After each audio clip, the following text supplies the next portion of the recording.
Hello team, welcome to another ATP Geopolitics video with myself, Jonathan M.S. Pearce. This is Ukraine War News Update, second part thereof for the 28th of September 2025, and I am going to talk to you about geopolitics today, obviously, but I also want to just note that there is rumour out there at the moment that the Ukrainians have hit Sevastopol and that a Russian warship is on fire. I will try and find more information out about that as the day progresses. We're going to start with the UN, where I've already told you this morning that Sergei Lavrov, the foreign minister for Russia, has been speaking to the UN in front of an almost empty auditorium there. I suggest there are only nations present like representatives from nations like Niger, Burkina Faso, Mali, Russian countries in the Russian sphere of influence. But yeah, a bit of an embarrassment, it has to be said. Now, he did say his typical stuff, Russian propaganda, that Ukraine should forget about 2022 borders. You're not getting them back. I mean, it's absolutely outrageous that you've got this explicit admission that, I mean, it's obvious that they've invaded Ukraine and taken land, but it's like, and we're not giving it back. Anyone that's thinking this is all about NATO expansionism, that somehow that gives you permission to go into another country, invade it and take their land and say you're not getting it back. Just outrageous. NATO is encircling all of Eurasia. Germany is renazifying. And if NATO dares to intercept Russian flying objects, it will regret it. Yada, yada, and a lot more yada from Sergei Lavrov. Oh, well, there you go. Right. Moving on. Russia fails to regain a seat on the UN aviation body amid the EU opposition over the Ukraine war, the MH17 case. And Moscow immediately demanded a repeat round of voting after failing to garner the support needed to return to the International Civil Aviation Organization's 36-member council. They've been kicked off and they're not coming back, and that's, I think, good and proper. Now, George Galloway, for those of you who don't know George Galloway, you might recognize him. He often wears this kind of trilby sort of hat, is a very controversial political figure in the UK. He's essentially fairly far left, but he has weird views on a bunch of things, ends up being a bit of a vatnik. He's just been to Russia and has been arrested at Gatwick on the way back. I think he has, I mean, goodness me, he's got a storied past. Is he also been involved with Russia Today? By the way, I must remember to, in fact, I'm going to do it now, a correction from yesterday's Farage and Reform video. I said that Nigel Farage had a show on RT. He appeared 20 times on RT, but he didn't have a show. They were in advanced discussions for him to have a show, but I don't think it ever materialized. But he did take money from them, appearance money, and yeah, he just didn't have a show, and I said he had a show, but he was going to have a show on Russia Today, which I think pretty much says as much, doesn't it? So yeah, he used to be heavily involved in the Labour Party, then kind of went all over the shop, went nuts, and he has these connections to Russia now as well. He has been pretty much anti-Ukraine and pro-Russia in his politics. Yeah, so Galloway. In November 2013, Galloway and his wife, Gayatri, who he's married to at the moment, fourth wife, began to present Sputnik for the Russian government-backed station RT. He is a regular contributor to RT's other programming. Among the notable guests on Galloway's RT programs have been Gilad Atzmon and Shlomo Sand. I don't know who they are, but you get the point. He seems to be rather in the Russian sphere of influence. Anyway, he was arrested at Gatwick Airport on the way back from Moscow. I think he'd been to Nizhny Novgorod, just appeasing Putin and saying the wonderful things about Putin. Nizhny Novgorod and then Moscow and then back to the UK where he was arrested. I think he has been released. I don't know that there are any charges, but Galloway and his wife were returning from Moscow via Abu Dhabi when counter-terror officers swooped and detained them at the airport. So that is worthy of note. Here's something that George Galloway has said. He said this at the beginning of the war, and it's worth remembering. Yol said Russia was about to invade Ukraine. I told you it wasn't. You were wrong. I was right. Again, show some bloody humility, especially if they're not even paying you to act like an idiot, he said on the 14th of February. And of course, some 10 days later, Russia had indeed invaded Ukraine. So I think we can say that back to him now. Anyway, watch out for these sorts. Okay, we are hearing that, and I said that this might well happen. I was one of these people that understood why Keir Starmer offered Trump the states visit. And I don't like it, and it's this form of bootlicking, but it is an attempt to get Trump on side, and it was a good bit of leverage at a time when you just had the ambush of Zelenskyy at the White House, and it was all going south.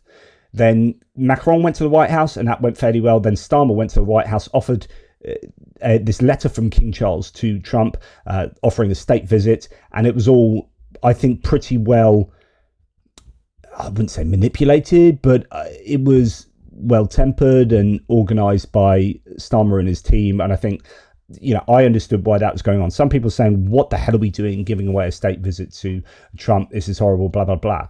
But like I said to you at the time, the key aspect of that state visit is getting Trump on side with regard to Ukraine. That was all it was about. It was about making him feel good and making him feel like the UK was on our side. And actually, we got a preferential trade deal out of that, although, it remains to be seen the details of that and how much tech concessions we've had to make. But the key bit for me was about Ukraine. And indeed, the rumours were that it was going to be used as an opportunity to influence Trump on Ukraine. And it turns out he had the state visit, came back, and then shortly thereafter produced this Truth Social post where he'd done this 180 shift on Ukraine. Now, we are hearing that King Charles reportedly played a key role in Trump's U-turn on Ukraine. Zelensky's top aide says the British monarch's input before the change of heart by the US president was very important. Wow. We also hear, actually, Keir Starmer, and this is coming from Daily Telegraph, who's not going to be one to say good things about Keir Starmer. King of the UK, so King Charles III, played a key role in changing Trump's position on Ukraine, according to Telegraph. The change of position came after the meeting of Trump and Zelenskyy. When asked whether delegation had changed Trump's mind, Ukrainian president's office highly praised the efforts of King Charles and Keir Starmer. So actually, the British could have been integral in the changing of tune with regard to Donald Trump, as according to people in the know. So I find that pretty fascinating. Right. Now, according to the influential British military think tank, the Royal United Services Institute, RUSI, they've published an 800-page leaked Russian secret document online. According to the files, Moscow agreed to sell China airborne equipment, training courses and amphibious vehicles to support preparations for a military operation against Taiwan. The total deal is valued at $210 million. RUSI is a UK-based think tank specialising in air, land and naval security, military strategy and defence policy, etc., etc. I find this absolutely incredible. This should be big news, that Russia is involved in helping China to organise and be prepared for the invasion of Taiwan. That is incredibly scary stuff there. Now, I've already reported... Oh, no, sorry, not yet. Russia is secretly preparing sabotage operations around the British Isles, studying underwater communications, according to the Financial Times. This threatens Europe's internet, energy supply, and military communications. The Russian vessel, intelligence vessel Yantar, operated in European waters for 3 months here. You can see it in operation in a lot of key places off Ireland, the English Channel, North Sea, Baltic Sea, etc., etc. The ship circled Norway, passed through the English Channel, entered the Irish Sea and moved toward the Suez Canal, distinguishing itself as a civilian vessel. Yantar is equipped with devices capable of intercepting data from cables and placing explosives. The crew is highly qualified, including officers and submarine service experience. But Putin is moving toward active sabotage preparations, creating maps of routes and installing underwater beacons. Very worrying times indeed. Some might say, and actually I had this down for later, where are you? Here we are. Some might say that this is a pertinent map to look at with regard to that.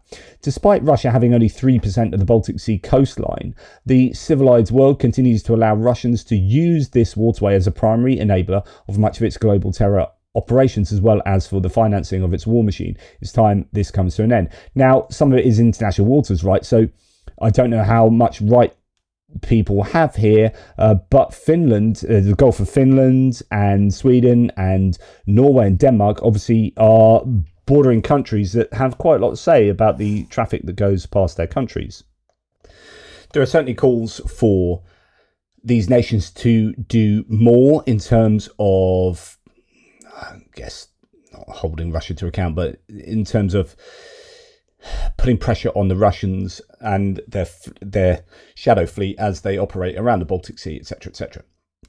Okay, so we are involved in a hybrid war with Russia, whether we accept it or not. I gave a talk all the way back, whenever it was, 2024, in North Hampshire, that the two Marks, Mark from the Little Whiskey Shop that I went to, whom I went to Ukraine with, and another Mark who helps out Ukraine loads.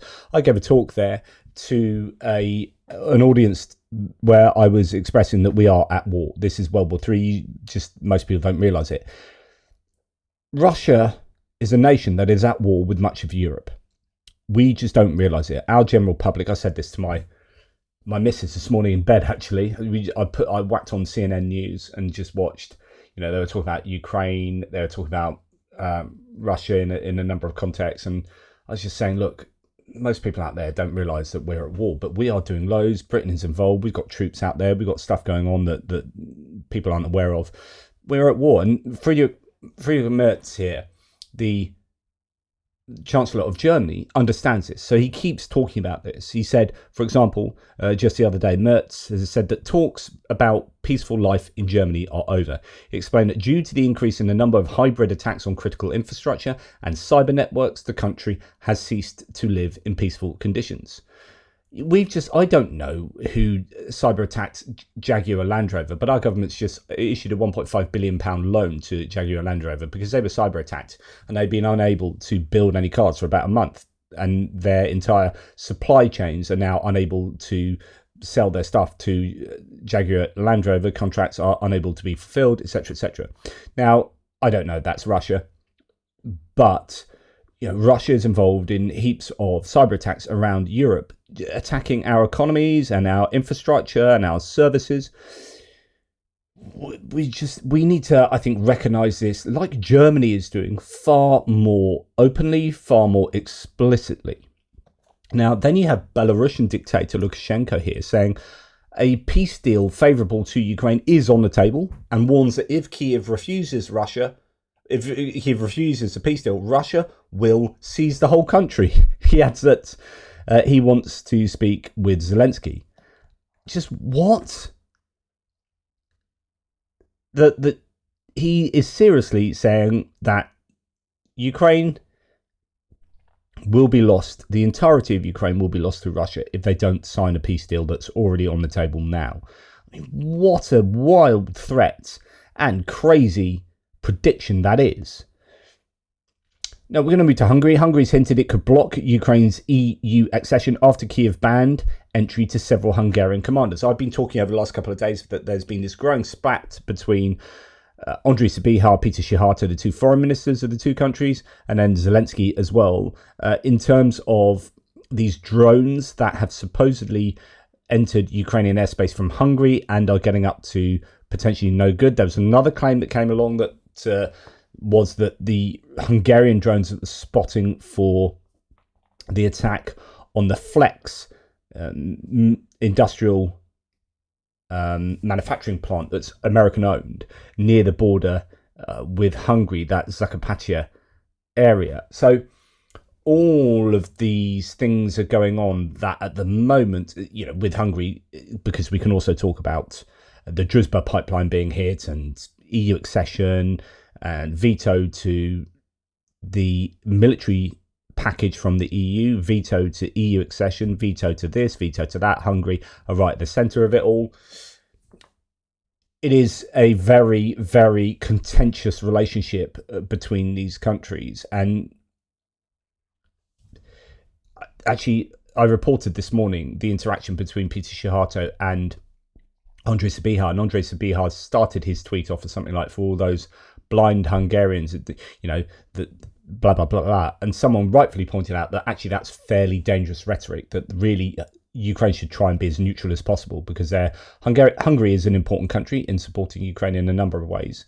It is a neighbouring country, and there are a lot of Hungarians who do really openly support Ukraine. So one has to be careful not to be so annoyed that to let it get to you that it becomes escalatory, that your rhetoric becomes escalatory. But anyway, Peter Shihato has accused Ukraine of pursuing anti-Hungarian policies, citing yet again minority rights issues in Zakarpattia, alleged forced conscription of Hungarians, and attacks on Russian pipelines. Now, that latter one is certainly an issue, but I think these other ones are completely trumped up issues that they are using as leverage to stop EU accession, sanctions packages, military support, and then they use that as leverage so that the EU has to come along and then offer them some of the frozen money that they've got kept back because Hungary has been democratically backsliding. So the EU has withheld funding to Hungary. So there's this kind of four-dimensional chess going on with all of these nations in the area. And of course, Moldova's next door, Transnistria borders Ukraine, and they are having today an election. So Moldova's government websites and election infrastructure have been under a massive cyber attack since last night, according to the Moldovan Prime Minister. So far, Moldova's security services have been able to detect and neutralize the threats, but we hear then later that Moldova's blocked 4,000 websites in an attempt to neutralize the constant cyber attacks the institutions have been battling, including one on the Electoral Commission website with 16 million simultaneous sessions. I presume that's a DDoS attack where you're denying the service from a website by flooding the website with so many hits that it can't cope and then just falls apart, just kind of collapses under the weight of the people visiting it. So you get bots and trolls and everyone to hit the website at the same time. That's a DDoS attack. Now, Adrian P, I found has been a really useful source on Romania when there were the Romanian elections, says here, I first went to Moldova 10 years ago and I was shocked with the level of poverty. I felt I was teleported into Romania in the early 1990s. So Adrian P is a Romanian as far as I understand. I've been many times since then, including last year after a full term of pro-EU Maya Sandu's presidency and some EU aid packages. The country is still poor, but the difference between 2015 and 2024 was night and day. Moldova has hard-working people and great economic potential. The reason they were poor for so long is because they were under the Russian boot and led by Russian aligned stooges.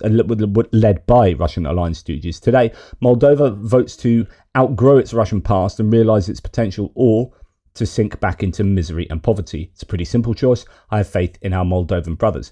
This is a really good point, and you need to look at Romania to see the success that Romania has had in joining the EU, the funding that comes from the EU that brings up those nations that were formerly under the auspices of the Soviet Union, the Russian Federation.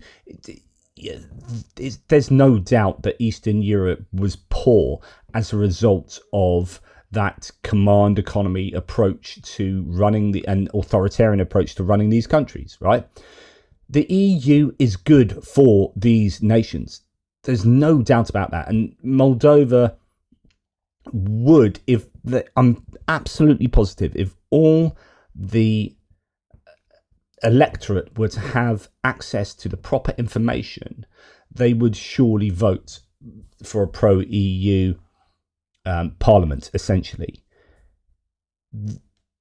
Russian influence really disinforms people in terms of what they have and what they could have going forward. And it's deeply, deeply irresponsible, but that's Russia for you. It's really frustrating. Now, there is some early good news coming out from the elections, but, loads of caveats. Derek Taylor here says, compared to the 2021 parliamentary elections, so far 10% more people have voted in the largely pro-EU voting capital of, and I always mispronounce this, but Chisinau, the capital. At this point in time, more people have voted than previously, and that's pretty good because you're going to assume that the people that vote there are more likely to be pro-EU. Meanwhile, Transnistria, and you're likely to see that as being anti-EU and pro-Russian, being the annexed territory, is seeing a turnout decrease of slightly over 66%, with a somewhat similar rate in pro-Russian Gagauzia. So Gagauzia is a place similar to Transnistria, but is not annexed, but kind of wants to be annexed, as according to some of their pro-Russian leaders in those communities and places. In fact, one of them has been arrested. I forget her name, but she was, I think, taking money and influence from Russia pretty directly. So some early good signs, I guess, there. Now, moving on, Poland has extended assistance to Ukrainians for the last time. RAR, with reference to the head of the presidential chancellery, has said, now, Poland is suspending the payment of assistance to unemployed foreigners, including Ukrainians. The corresponding law was signed today by Polish President Nawrocki. According to the new law, only employed Ukrainians will be able to receive child benefit, etc., etc. So how I understand this is that they are continuing to assist Ukrainians, but that will not be extended past this period, and I don't know how long this next period is going to be. Russian oil imports to Turkey fell in September to their lowest since April, amid competition from alternative grades and growing concerns about Western sanctions, according to the Moscow Times. Turkey is the second largest importer of Russian Urals oil after India. It's really fascinating that Turkey have got away with not being lambasted by the US for buying a whole load of Russian hydrocarbons, whereas China and India have, and the EU has been told in no uncertain terms by Trump that they need to put tariffs onto China and India. And yet here we have a NATO ally, an aspiring nation aspiring to get into the EU, supposedly, it certainly was. And Erdogan being a friend of Trump, it's just very interesting that Trump neglects to include Turkey in nations that need to be pressured not to buy Russian hydrocarbons. Nonetheless, it is definitely good news that their oil imports or Russian oil exports to Turkey have fallen in September. So that's good. Now we go to Kenya. Kenya has arrested an alleged organizer of sending Kenyans to Russia and then to the front in Ukraine. According to the BBC, Kenyan authorities have been investigating similar schemes after Ukrainians released a video last week of the interrogation of a former Kenyan runner who was captured. I showed you, or at least I referenced that video. I didn't show you the video. Now, we also then hear today that this is Euromaidan Press reporting, again from the BBC. Kenyan police have found 22 people being trafficked to fight in Russia's invasion of Ukraine. The BBC says they were lured with fake job offers in Russia, but the plan was to send them to war. So there you go. 22 people have been found to be trafficked to Russia there. Now we're going to go to the IAEA chief. This is the International Atomic Energy Association. Ukraine has condemned the IAEA's chief as he has visited Russia and gone to a Rosatom meeting. Now, he already got in hot water. This is Rafael Grossi. I don't know what this guy is on. He got into trouble recently by being at a forum where, or he was at an expo, I think it was. I can't remember who was organising it, but he was standing at the emplacement of Rosatom and congratulating, Russia for being involved in some kind of energy thing or whatever. It was just really poor form to see him congratulating and speaking very positively of Russia in a public place, on a public, podium, if you like, given what Russia are doing with regard to nuclear power in Ukraine, Zaporizhzhia nuclear power plant and the southern Ukrainian power plant being under pressure recently, shrapnel and bombs landing nearby, and yet he's going to Russia, going to Rosatom meetings. The Director General Rafael Grossi visited Moscow on the 26th, where he met with Russia's nuclear energy agency, Rosatom, and their people, found to be complicit in war crimes in the Zaporizhzhia nuclear power plant, by the way. Rafael Grossi is not, I think, flavour of the day with the Ukrainians, and nor should he be. Now, Ukraine, according to Ukrainska Pravda, has restored diplomacy with Syria. I talked about this the other day with Zelenskyy meeting with the leader of Syria. And it receives, but the importance here, And I said to you the other day that he had this long list of people he was meeting at the UN in New York, and some of them were quite weird, like Mozambique and the Prince of Liechtenstein or something like that. He met the King of Sweden. Some of these I would have put further down the list, but then I don't know them. I was saying there will be a method to the madness. Like, there will be reasons he's meeting with the leader of Mozambique. There's something that Mozambique will have. There's something that's important, something maybe to do with Africa and Russian influence in Africa, or whatever it is.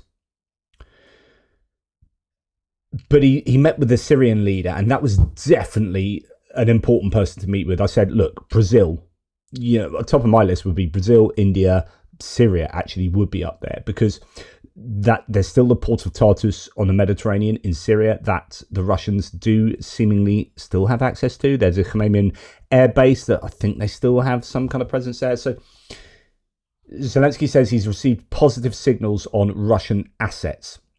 There are positive signals, it's a quote, from partners on the use of frozen Russian assets for Ukraine's defence and recovery.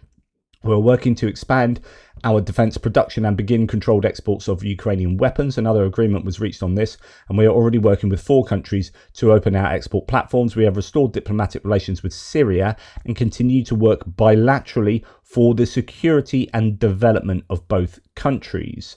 The president said he is convinced that partners now have a global understanding that Russia is the only obstacle to ending the war, meaning pressure on Moscow will continue. But yeah, it's not an awful lot, but we've restored diplomatic relations with Syria and continue to work bilaterally for the security and development of both countries.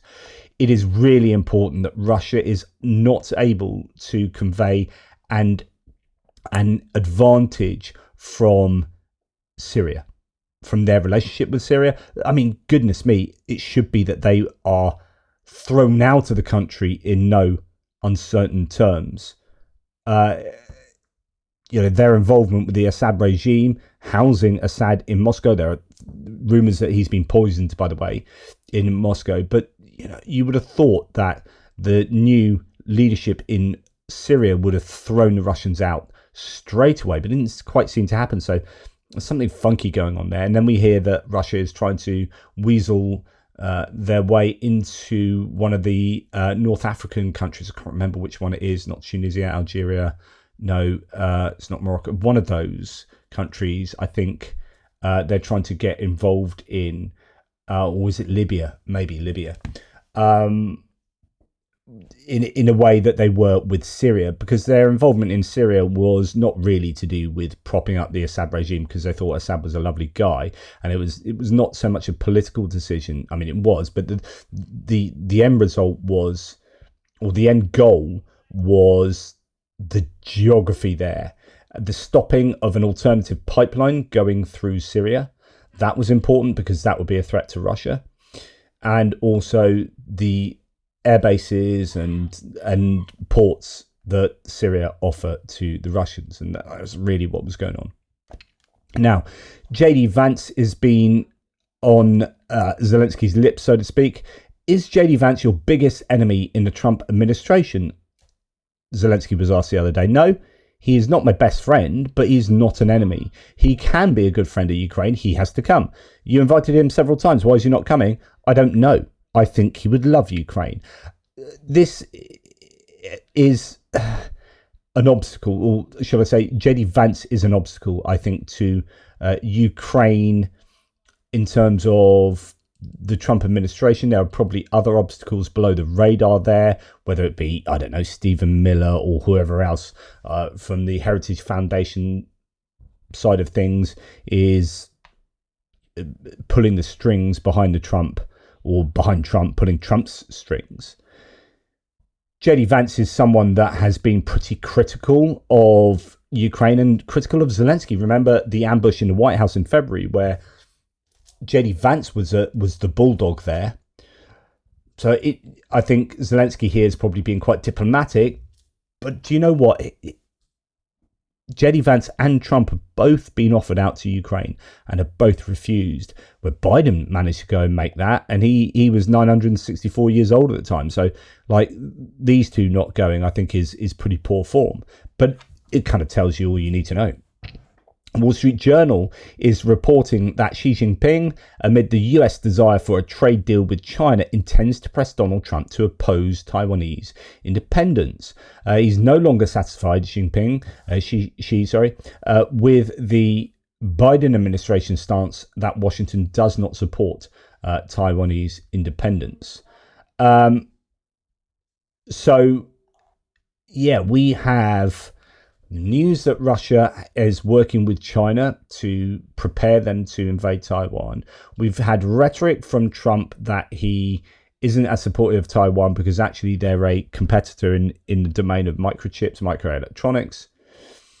And people are worrying that Taiwan is not going to receive the help from the US that people have been expecting, especially the China hawks that have been saying, hey, we shouldn't be helping Ukraine because all that help, assistance, all that money, all that material, that needs to go to Taiwan. And now recently you've seen some of those people actually start to look more inwards in terms of, well, maybe we should just see the United States Army in terms of our hemisphere, like the north-south hemisphere, and sorry, not the north-south hemisphere of the world, but the lateral hemisphere of North and South America. So they're concerned with Venezuela and Mexico and Canada and Greenland. Now, some have been saying, this is really interesting, that if the US is shifting its focus into that particular hemisphere, then actually the armed forces need to be a fraction of the size they are. They're big because they're projecting power right across the world. They are going to retreat from having anything to do with the Indo-Pacific and leaving Ukraine up to Europe and basically leaving Africa up to the Russians. Then, well, that almost $1 trillion of budget that they're spending on the Department of War needs to be slashed, and that's pretty controversial. So anyway, it looks like Xi Jinping might be, in trying to do a trade deal with the US or try to improve trade relations, might be using Taiwan as a bit of leverage. And do you know what? It could be successful. You could see a situation where the US is kind of like, yeah, well, we were worried about Taiwan, we're not so much anymore. You go for it, China. Now, we're going to move on to some US politics in a bit, but this is kind of to do with war. But this is Pete Hegseth, the Secretary of Defense, who is essentially just your anti-woke crusader. And I mean crusader because he's got lots of Christian nationalist paraphernalia tattooed across his body. So the Secretary of War, Pete Hegseth, this said, under my direction, the soldiers who fought the Battle of Wounded Knee will keep their medals. So originally these people had their medals taken away because the Battle of Wounded Knee was actually, really controversial in objective moral terms. But he says, no, I'm going to give them their medals back and this decision is final. Their place in history is settled. You're thinking, why are you dying on this hill? As this source says, US soldiers opened fire on a group of mostly unarmed women, children and elders at the Wounded Knee massacre, slaughtering over 300 Lakota civilians. Survivors witnessed troops chasing down children and running away to butcher them. Only a Nazi regime would want to honour that. And it's stuff like this that I think gives you a really solid indication of what the US is becoming under the Trump administration, what the Department of War is becoming. As Timothy Snyder, historian, says, well said by Carl Jacobi, this has been much on my mind. You need to think about the absurd meeting of generals in this light. And that's what we're going to come on to speak about in a second. So Pete Hegseth just said that. Carl Jacobi says, and is a professor of history at Columbia University, who's written books on such subjects. Only an administration intent on committing war crimes in the present and future would stoop to calling Wounded Knee a battle rather than what it truly was, a massacre of over 250 Lakotas, mainly women, children, and the elderly. Now remember, two things. We're going to talk about him calling his entire armed forces together, the command of his armed forces together, in a second, but he's also got rid of all the JAGs, all the military lawyers. Why would you get rid of military lawyers unless you wanted to commit war crimes? Then they go on and blow up Venezuelan boats full of Venezuelan civilians that are, under any understanding of international law and even American military law and guidance, war crimes. But then they've got rid of their lawyers who would veto such actions. And at the time, we're like, the only reason you get rid of your JAGs is if you wanted to commit war crimes. The only reason you would give medals back to war criminals is if you are, I don't know, you're glorifying war criminals for a start. But just because they're your war criminals doesn't stop them being war criminals. It's just a really weird decision. So there's a whole thread here on exactly what happened.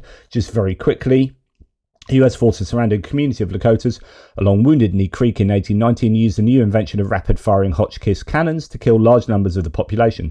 Soldiers then pursued the survivors for miles, killing them wherever they were found. Dakota physician Charles Eastman was an eyewitness to the massacre. Quote, fully 3 miles from the scene of the massacre, we found the body of a woman, and from this point on, we found them scattered along as they had been relentlessly hunted down and slaughtered while fleeing for their lives. Even in 1890, the massacre was controversial, which is why the US Army awarded so many of its highest award, the Medal of Honor, to soldiers involved. Most of the US casualties were likely victims of friendly fire. Since the Army had surrounded the Lakotas, the soldiers shot one another. Even Teddy Roosevelt, our least woke president ever, called Wounded Knee a massacre in which, quote, squaws, children, unarmed Indians and armed Indians who had surrendered were killed, sometimes cold-bloodedly and with circumstances of marked brutality. Fortunately, history does not work as Hegseth seems to believe. It is never settled, and the government cannot, or at least for now, impose its interpretation of events on the rest of us, especially an interpretation so at odds with the historical record. I would also add that Hegseth is damaging the prestige of the Medal of Honor by supporting its being awarded to people who committed atrocities against women, children and the elderly. Last word about the massacre to American Horse Lakota, American Horse being the Native American Indian, quote, the women as they were fleeing with their babes were killed together, shot right through, and the women who were heavily with child were also killed. So then we go on to, and I hope I've got this next because I should really have this next. Yes, I have. Right, so then we go on to Pete Hegseth calling together all of the command of the armed forces, really, for a meeting that people don't quite understand at the moment, as in no one quite knows what's going on. There are a couple of theories. So here we have Politico saying Hegseth's mysterious meeting with generals will focus on grooming and warrior ethos is a theory. So, okay, US Defense Secretary Pete Hegseth has ordered hundreds of generals to Virginia next week to discuss grooming standards and his warrior ethos vision, an unusual move that has sparked confusion among military leaders. The secretive meeting will serve as a kind of pep rally where Hegseth focuses on conduct and expectations for military leadership, according to 3 military officials and a congressional aide familiar with the planning. There have been all of these rumours. So he's called all these generals and whatnot together. Some people saying, well, actually, this is quite dangerous to have all of your command in one place. I mean, this is a security nightmare. You know, one bomb and they're all gone. People are saying, what's this about? Is this going to be a talk about Venezuela? Are they going to be briefed on an upcoming war with Venezuela? Is this going to be a purge of anyone that doesn't sign a loyalty agreement to Donald Trump? And there are an awful lot of people thinking that it could be something like this. He's going to supposedly talk, as some people have indicated, about, you know, grooming, what you guys, I guess, should look like, standards and this warrior ethos. We're not interested in woke. We're not interested in diversity. We're not interested in this. We're not interested in that. I want you all to be warriors that can. But don't worry, you can just kill people and break the law because we got rid of all lawyers and we're committing war crimes. And by the way, I've just given a bunch of medals to some people that committed war crimes back some time ago because they had them taken away. Giving them back because, hey, we want to be. Our warrior ethos is surrounding women, children, and then the elderly, and then mowing them down with machine guns. That's a warrior ethos. So it's an awful lot of conversation going on around this, and some people have been fairly critical. So General Ben Hodges, very involved in the Ukraine war, saying, July 1935, German generals were called to a surprise assembly in Berlin and informed that their previous oath to the Weimar Constitution was void and they would be required to swear a personal oath to the Führer. Most generals took the new oath, blah, blah, blah, blah. So it talks about a similar thing taking place under the Nazi regime and it being the sort of sign of an authoritarian grip on the armed forces. Pete Hegseth then replies to Ben Hodges and says, yeah, cool story, General. Cool story, General. Right, dismissing that. But, you know, the point is that Hegseth has ordered 800 generals to gather together without giving the reason next week. And as this source says, Mario says, I believe this is the reason. Bring them together for some kind of personal oath of loyalty. This is looking more and more like a fascistic, authoritarian regime. And if you don't believe me, here's some more evidence. So Donald Trump himself says, at the request of the Secretary of Homeland Security, Kristi Noem, I am directing Secretary of War, Pete Hegseth, to provide all necessary troops to protect war-ravaged Portland. This is Portland up in Oregon, right? It's not war-ravaged. It's a liberal home. Like, the reason he's sending the army into war-ravaged Portland is because there are too many, I don't know, wishy-washy liberals there. So let's get in the army. War-ravaged Portland and any of our ICE facilities under siege from attack by Antifa and other domestic terrorists. I am also authorizing full force if necessary. Thank you for your attention to this matter. Absolutely incredible. So there have been these protesters outside ICE establishments that are being shot at using these kind of stinger bullets. Here's a guy. Look at this guy's back. This is I think this is Portland. Broadview. So look at that. You know that, and I've seen like comments on these threads like, well, I should be able to do that. And there's a guy from on top of a roof. Well, these guys are obstructing ICE from. No, they're literally expressing First Amendment rights, freedom of speech, to stand outside behind fences. So these guys are behind fences, like, and getting shot by, and tear gas is also being used. It's just absolutely incredible. Shooting non-lethal rounds, including pepper balls and tear gas, at protesters and the media. So there's another guy who was saying here that, no, where was it?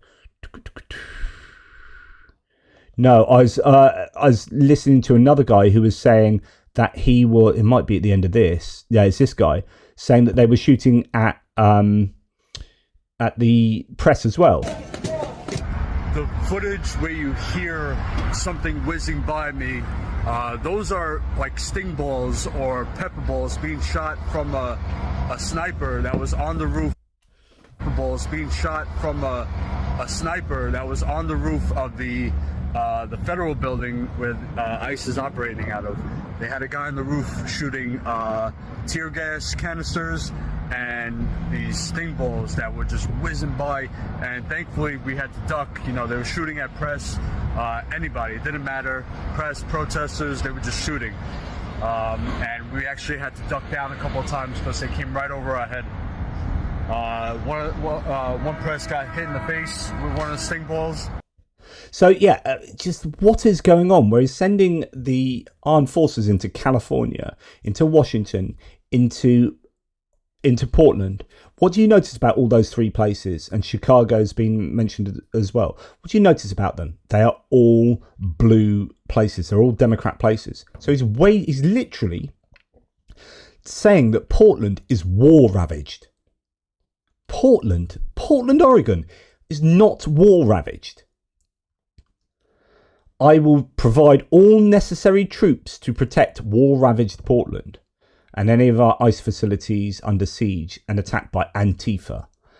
And of course, he's making Antifa a domestic terrorist organisation, but everyone's like, who is Antifa? It's just this kind of umbrella term, but it's not an actual organisation. And then here's an example. So this is a Republican from California. This is a California Republican, I think. Yeah, California. Saying enough is enough. I'm drafting legislation to establish an Antifa most wanted list. It's time for zero tolerance of this domestic terrorism. So essentially, this is an excuse to call political activists on the other side of the aisle domestic terrorists, drawing up a list of the people you want to take out. And bear in mind that Trump has drawn up a list of people, political opponents that he wants taken out using lawfare. The Republicans got in saying, we hate the way that Democrats are using lawfare, blah, blah, blah, blah, blah, blah. And then they get in and straight away just use lawfare. And he said to Pam Bondi in that private message that was, unfortunately for him, he posted it publicly, but he had that private message to Pam Bondi that he put out on True Social and then deleted it because it was a cock-up. But where he was asking Pam Bondi to go after these people, Adam Schiff, James Comey, blah, blah, blah. And now we see James Comey is now being done for supposedly lying. But the example, or the crime of lying that Jim Comey was supposed to do was so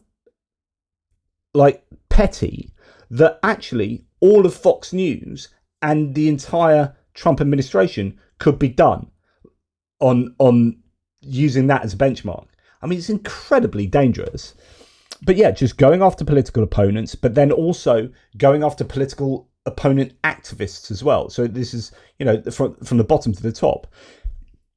So then you have, Fox News as a propaganda arm for the Republican Party. Greg Gutfeld on this news, just honestly speaking in terms of civil war, this is horrendous rhetoric, in my opinion. And they have the gall to say, the rhetoric's terrible from the left, and that's why people keep getting shot, etc., etc. And then Greg Gutfeld is saying stuff like justice. This. Here's the issue.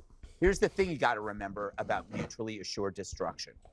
It doesn't work when you go first and we're still standing. That's what just happened. When you come for us, you kind of got to finish the job, because now we're in power and it's payback. Revenge, I don't care what you call it. I don't care what the media calls it. They have lost the privilege of our attention. They said collusion was real and the laptop was fake. Facts about COVID were disinformation. Joe Biden was president. The biggest scandal of our career, and they still haven't paid for that. So you know what? We don't care. They still haven't paid for Joe Biden being president. What? For your lies about the election being stolen? And this is payback for Joe Biden being president. He's talking about revenge, retribution, payback, and then listing a whole bunch of bunkum. It's absolutely insane. Mehdi Hassan says, have you ever seen an MSNBC host speak like this, with this viciousness and open desire for revenge and payback? There's no equivalent to the propaganda and open partisanship of Fox News. It's authoritarian and power craziness. There are no both sides here. And I absolutely agree.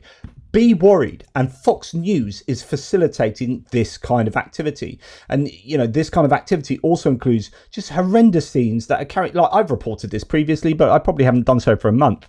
But every day since I last did a video on ISIS behaviours, this kind of stuff has been taking place. People being arrested at immigration courthouses, following the law, doing what they're supposed to, and then getting taken down at them. Just to let you know, that's the child. That's these parents' child is squashed there against the wall here.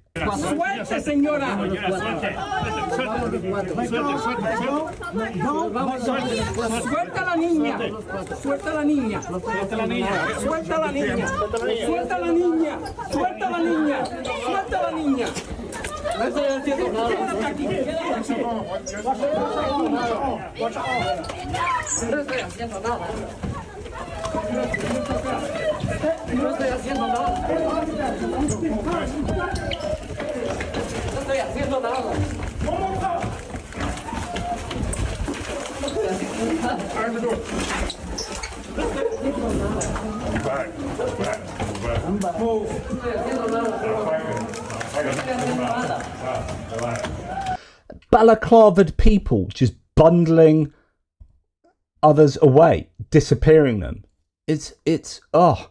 And then the idea that the left is all about the rhetoric from the left. And then Donald Trump just releases a Truth Social post saying the party of hate, evil and Satan. And he's calling the Democrats now demonic. You're like literally dehumanizing political opposition. That is how Nazism took hold. You started dehumanizing other people in society, like the Jews, and it enables you to do anything to them because morality doesn't apply so much to rats and animals. You stop calling them rats, you start calling them animals, and then suddenly they're not humans. And then it's okay in the minds of other people if you are doing horrific things to these people because they're not people, they're subhuman. Well, that's what's happening with the political opposition in the United States. Literally dehumanizing them by calling them demons. Trump just called the Democratic Party the party of Satan on Truth Social. That's demonizing your political opponents, literally demonizing them. That is not just rhetoric. This shifts the language towards extremism. Be alert, this kind of language can fuel polarization, threats, and political violence. Just absolutely outrageous. And then it stretches into the private domain. So Laura Loomer, and by the way, Laura Loomer already has got people sacked from national security advisor posts. So remember 6 people were sacked as national security council members, NSC members, I think, or certainly advisors, and they were disappeared because she literally went into White House and apparently made that happen, then came out afterwards and said, that was me. She's just said, after I alerted President Trump to the fact that Microsoft has hired Lisa Monaco to be their new president of global affairs, Trump has just called on Microsoft to terminate her employment. What is this? Is this freaking like authoritarian communist? Like, do you get to dictate who Microsoft hire now? That you're calling on Microsoft to terminate the employment of someone that they've employed? Absolutely. And Laura Loomer here is just like, are you going to comply or continue to be two-faced? How dare you? So Donald Trump says, corrupt and totally Trump deranged Lisa Monaco, a purported pawn of legal lightweight Andrew Weissman, was a senior national security aide under Barack Hussein Obama and a lawfare and weaponization obsessed deputy attorney general under crooked Joe Biden, and Lisa's puppet boss attorney general Merrick Garland, who were all the architects of the worst ever deep state conspiracies against our country. Russia, January the 6th hoax, the illegal raid on Mar-a-Lago, the Biden autopen scandal, the documents witch hunt, and more. Monaco has been shockingly hired as the president of global affairs for Microsoft in a very senior role with access to highly sensitive information. Monaco's having that kind of access is unacceptable and cannot be allowed to stand. She is a menace to US national security, especially given the major contracts that Microsoft has with the United States government. This is a threat to Microsoft over their contracts with the US government. Do you see what is going on here? Unbelievable. Because of Monaco's many wrongful acts, the US government recently stripped her of all security clearances, took away all of her access to national security intelligence, and banned her from all federal properties. It is my opinion that Microsoft should immediately terminate the employment of Lisa Monaco. Thank you for your attention to this matter. Absolutely unbelievable. And Laura Loomer, as you can see below, is just going on and on, getting well involved. Trump demands that Microsoft fire Lisa Monaco. Anybody from the party of small government have an issue with this or nah? Where are the Republicans who were saying that there's government overreach if you're getting involved in who should be hired? You know, the whole DEI thing is a load of absolute bollocks. Like the Republicans here, the Trump MAGA Republicans here are absolute massive hypocrites. You can't have DEI. Oh, by the way, you didn't agree to prosecute James Comey, so we're going to sack you and we're going to put in someone who's never prosecuted a case in their life to now go and take on James Comey, right? So you're not employing her on the basis of merit. You're just putting her in there because she's one of your lackeys, right? So you weren't worrying about DEI. By the way, you're misinterpreting how DEI works. It's not. Think of the Rooney Rule in NFL, where you have to shortlist a bunch of people, but you don't have to pick any of the people shortlisted. You're still going to pick on merit. It's just that actually you're being forced to look at some people from other ethnic backgrounds. Right? So on a short list of 8 people, you're going to guarantee that one of them is going to be a black person. And so when we're looking at coaches for this football team, then actually we have to look at the CV of, so you're going to replace the worst like white person with someone from another ethnic demographic. But of course, you still get to employ the best person out of the 7 best white people and the best black person, right? You're still going to employ the best person, but it's just saying, oh, look, I probably wouldn't have looked at this person before because I might have, because of some implicit racism or whatever. And it turns out, this person's worth interviewing or whatever, so on and so forth. So, but that's not how people understood DEI. They're like, oh, there's a black person in that position, therefore they only got that position because they're black or because they're a person of color. And they went to town on DEI, stripped all the DEI out, and then allow to employ just based on loyalty, not on merit of doing the job well, but how loyal they are to Trump. I guess that's how they see a job being done well. There's no other metric other than loyalty. Just absolutely insane. Here you have apparently as well, Tulsi Gabbard has ended intelligence reports onto future threats into the US. So the intelligence report on future threats was this long-term intelligence report that was not on like, right now we've got this group that's a real problem and we need to deal with them, or this country. But actually, what are the long-term threats to us in the United States, to global security? So climate change or migration, or what we need to look in our in a context, in the domain of national intelligence and strategizing. We need to be future-proofing ourselves for like 10, 20 years time. We need to be doing things now that are going to lead to us being more secure in 10, 20 years time. But because that includes something like war, it might include climate change, she's not only got rid of the report, but got rid of the entire department, as far as I understand. It's just the insanity of the Trump regime it knows no bounds.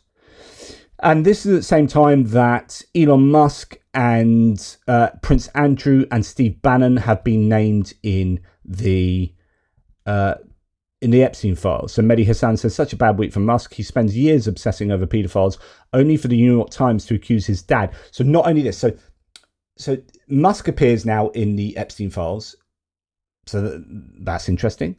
But Musk's dad has also been accused of, he's already got this really bizarre relationship where he's had a child with his stepdaughter, hasn't he? Elon Musk. But it turns out that I think he might have been interfering with her as a minor. So the New York Times has accused his dad of being a paedophile, and him knowing about it. So Elon Musk knew about this. So he's been going on about grooming gangs in the UK. He's been going on about this. He's been going on about that. Elon Musk. It turns out that he's in the Epstein files. Okay, there might be other reasons for that. But also his father. He knew about his father committing such crimes. And now Epstein asking in a file if Musk was coming to visit him on his island. So it's not a good week for Elon Musk. So Elon Musk, Peter Thiel, that was the other one, Steve Bannon, are all named in Epstein docs released today by Democrats. So these are Democrats on House Oversight Committee that had access to the book, because this is stuff that came from the Epstein estate. And so that's how they've been able to release it. It also means it hasn't been tampered with. So there are interesting dimensions going on there. But yeah, Oversight Democrats just released new documents revealing that Steve Bannon, Peter Thiel, and Elon Musk are all in the Epstein files. Look like Musk visited the island, says Mike Nellis here. But I think Musk denies this, says Epstein tried to get me to his island, but I refused. Yet they named me even before Prince Andrew, who did visit, says Elon Musk, as he's saying, shame on Sky News for this utterly misleading headline, which says Elon Musk and Prince Andrew named in the latest Epstein files release. Anyone pushing this false narrative deserves complete contempt. Well, he is named in the files. Now, it's what that means, and whether there's any wrongdoing at all. That's a whole different thing, right? But the Epstein files is this. Okay, this is one of the biggest scandals for the present American government, but they've done everything they can to distract away from this. And in fact, the Charlie Kirk assassination has done a really good job to distract away from the Epstein scandal. The other thing that's happened is because there have been some seats filled in terms of special elections for people who had died or whatever as representatives, there's been, was it Grijalda in Arizona's 7th district, if I'm correct? If I remember correctly, she has been voted in on a massive, like 70% vote share plus. I mean, she doubled the Democrat lead in that district. So Democrat special elections are really making the November midterm elections look very, very precarious for the Republicans. So she's just got in, and now Mike Johnson, the speaker, is not ratifying her coming in. He's not signing her in, basically. So and why he's doing that is because she is the last vote that's needed on the discharge petition for the Epstein files to be released, as according to the Ro Khanna and Thomas Massie bipartisan discharge petition that will force a vote. That you would imagine, if it goes with the discharge petition vote, will go. Will be. There will be a majority just for the files to be published. So Mike Johnson is now not signing in this new representative, and I think it will only be like 4 days or so before I think she will be forcibly signed in or something like that. But it just goes to show how disingenuous Mike Johnson is for a start, and how the Republicans are. Like, every single Democrat wants the Epstein files released. Only 4 Republicans have signed up to the discharge petition. It's absolutely criminal, almost literally. Now, speaking of Charlie Kirk, you're going to see a lot about this guy going forward. This guy is called Brillin Hollyhand, and he is the manufactured Charlie Kirk replacement. So this is him talking on a private jet where he's being shipped around the nation to do these Charlie Kirk style addresses to young people. What's up, America? Brian Hollyhand here, about 30,000 feet up. We are on the way to Arkansas. So everybody in line at the University of Arkansas to kick off my 10-stop campus tour. We are coming to you right here, right now. Stay in line. We have gotten a 3rd room as we have sold out this campus stop 3 times. But we are coming to you. We will fit you in. Students will get priority, but we will make it happen. I cannot be more excited.